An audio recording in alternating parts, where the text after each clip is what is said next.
অগ্নিগর্ভ নেপাল, লুটপাট অগ্নিকাণ্ড রুখতে কড়া হুঁশিয়ারি দিয়ে বিবৃতি জারি নেপালি সেনাবাহিনী। রাত 10টা থেকে নিয়ন্ত্রণে নামলো বাহিনী। শান্তি বজায় রাখার আবেদন সেনা প্রধানের। প্রধানমন্ত্রী ওলির পদত্যাগ, সেনা নিয়ন্ত্রণে নেপাল, তবু থামছে না অশান্তি। রাতেও হিংসা, লুটপাট, জলেশ্বরে জেল ভেঙে উধাও 900 কয়েদি। নিয়ন্ত্রণের চেষ্টায় বাহিনী। ওলির ইস্তফার পরই নেপালে নতুন সরকার গঠনের তোড়জোড়। আজ বালেনশাহ ও রবির আমিছানের সঙ্গে সেনা প্রধানের বৈঠক। সুশীলা কার্কিকে অন্তর্বর্তী প্রধানমন্ত্রী করতে তোড়জোড়।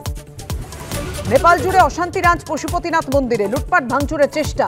এলাকা ঘিরে ফেলল সেনা। নিরাপত্তার স্বার্থে ভক্তদের জন্য আপাতত বন্ধ হলো মন্দিরের দরজা। রিজেন্ট কলোনিতে জন্মদিনের পার্টির নাম করে ডেকে গণধর্ষণ কাণ্ডে গ্রেপ্তার। বর্ধমান স্টেশন থেকে জালে মূল অভিযুক্ত, আরেক অভিযুক্তের খোঁজে তল্লাশি। ফের নরমে গরমে বার্তা ট্রাম্পের। ভারতের সঙ্গে বাণিজ্যে বাধা কাটাতে আলোচনা চলছে। বন্ধু মোদির সঙ্গে কথা বলতে আগ্রহী। পোস্ট ট্রাম্পের। আগুন, ভাঙচুর, তাণ্ডব, মৃত্যু, গণবিদ্রোহে চলছে নেপাল। এবার কি সেনা শাসন? প্রতিবাদ থামিয়ে আলোচনায় বসুন। জেন জিকে আহ্বান সেনা প্রধানের। ঘণ্টাখানেক সঙ্গে সুমন, রাত 8টা।